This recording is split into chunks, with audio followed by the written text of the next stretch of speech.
So this is it, our last Bible history lesson of the kindergarten year. I need you to sing really loudly because I can't hear you over here in Hudsonville. So when I sing, I want you to sing along. That way I know you know it, and I want to be able to hear you. All right? Are you ready to go with all that I am, I owe to thee?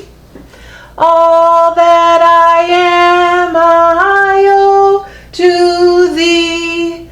Thy wisdom, Lord, has fashioned me. I give my Maker thankful praise, whose wondrous works my soul amaze. Ere into being I was brought, thine eye did see, and in thy thought my life in all its perfect plan was ordered ere my days began. And now it's time to practice Psalm 23 together. Where do we find this in the Bible? Psalm 23. The Lord is my shepherd, I shall not want. He makes me lie down in green pastures. He leads me beside the still waters. He restores my soul. He leads me in the paths of righteousness for his name's sake. Yea, though I walk through the valley of the shadow of death, I will fear no evil, for you are with me. Your rod and your staff, they comfort me. You prepare a table before me in the presence of my enemies. You anoint my head with oil. My cup runs over. Surely goodness and mercy shall follow me all the days of my life, and I will dwell in the house of the Lord forever. And now it's time for our Bible history lesson. If I can find my book, we'll be all set. You remember we've been learning about Elijah. And today is our very last story about Elijah.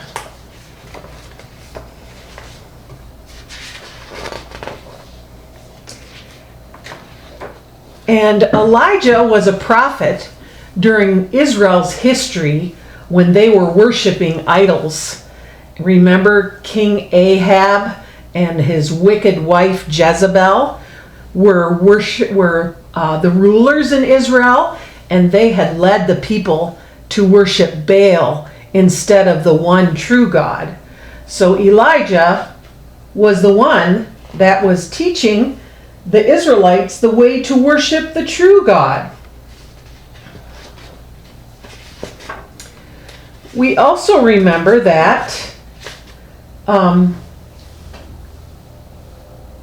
Elijah saw a young prophet plowing in a field. His name was Elisha. And he called Elisha and said that he was going to be the prophet after him. And that's kind of where our story takes off today.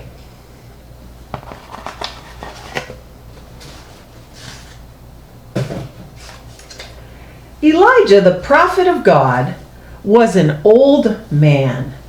He had worked in Israel for many years, teaching the people to serve the true God instead of Baal, who was no God.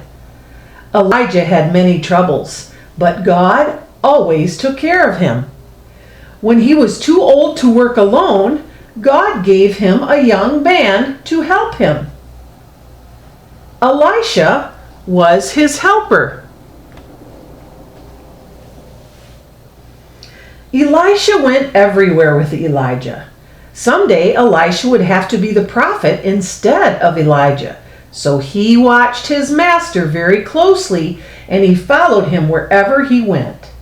One day, the two prophets went to visit the schools of the prophets. You can see one of the schools right here. Young men went to these schools to learn how to be prophets too.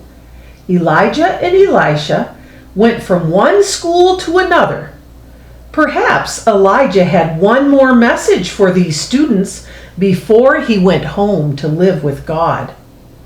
First, they came to Gilgal. Elijah tried to get Elisha to stay in Gilgal so that he might go on alone. Elijah knew that the time had come for him to go to heaven.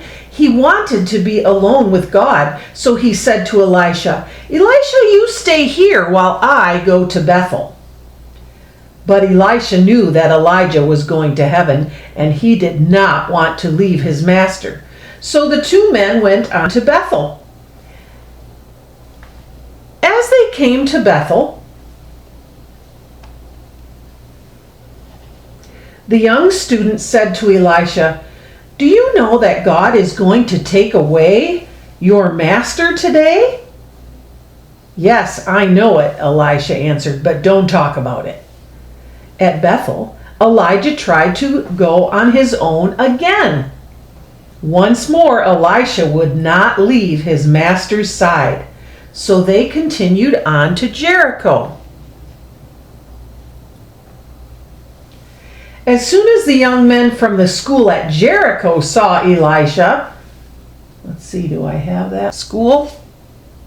I think I do. They're traveling over to that school. When the young men saw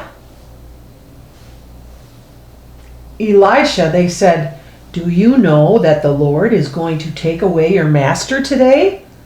Again, Elisha answered, "Yes, I know it, but don't talk about it." At Jericho, Elijah said, "You stay here, Elisha. The Lord has sent me to the river Jordan." But Elisha would not stay behind. So the two of them went on toward the river. The 50 men from the school stood and watched them go. When they came to the river, there was no bridge.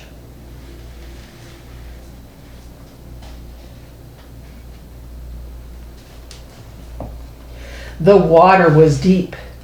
Then Elijah took off his robe.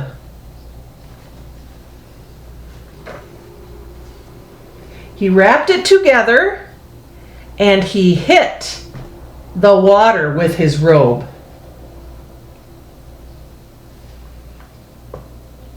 At once, the water went apart. There, before the two prophets, was a path right through the river. The two men crossed over on the path. We'll pretend this is our path, and they crossed over on the path.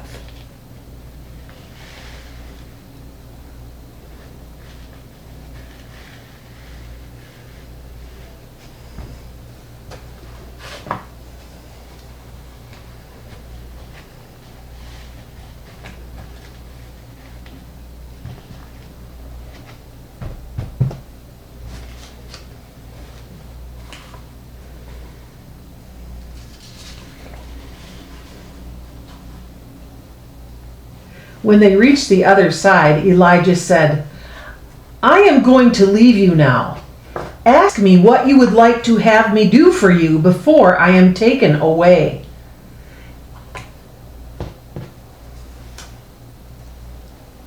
Elisha answered Elijah, and he said, "Let me be a good prophet like you were. Let your spirit rest on me." "You have asked a hard thing," Elijah said, "but if you see me when I am taken away, then your wish will be granted." All at once the two men saw a fiery chariot drawn by fiery horses. A strong wind began to blow. The chariot came between the two men and picked up Elijah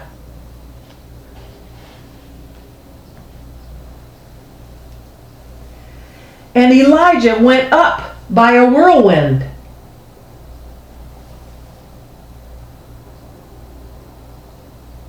The chariot went up and up into heaven.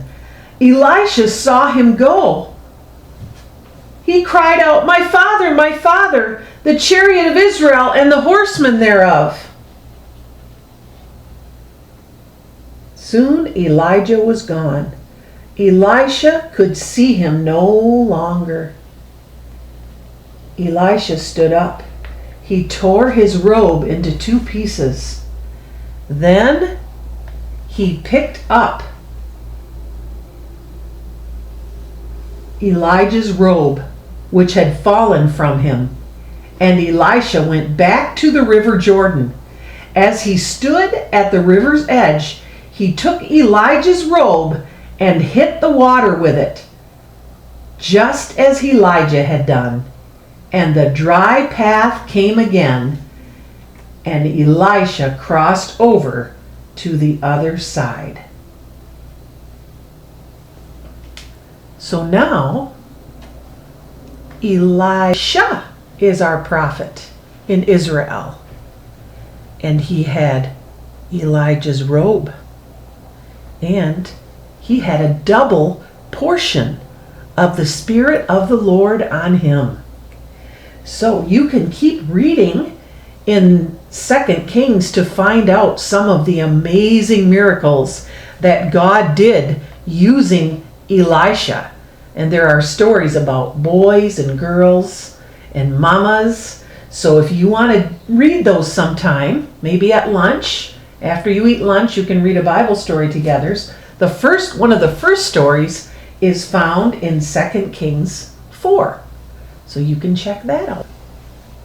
I hope you enjoyed learning about these wonderful prophets of the Lord and how God used them to give his word to the people. Because when they were living, the people did not have the Bible like we have now. They had prophets that would tell them what God said. Now we can just pick up God's word and we can hear what God says to us every day. And that's even better than having prophets come to us. Although if you think about it, when do we kind of hear a prophet? When we go to church. Ministers are prophets of the Lord too. They're called by God to preach the gospel and to teach us. So, it's a little different than it was in the Old Testament, but God still speaks to us through his holy word using ministers. And sometimes your moms and dads, and sometimes teachers, and sometimes even other classmates, if they share God's word with you.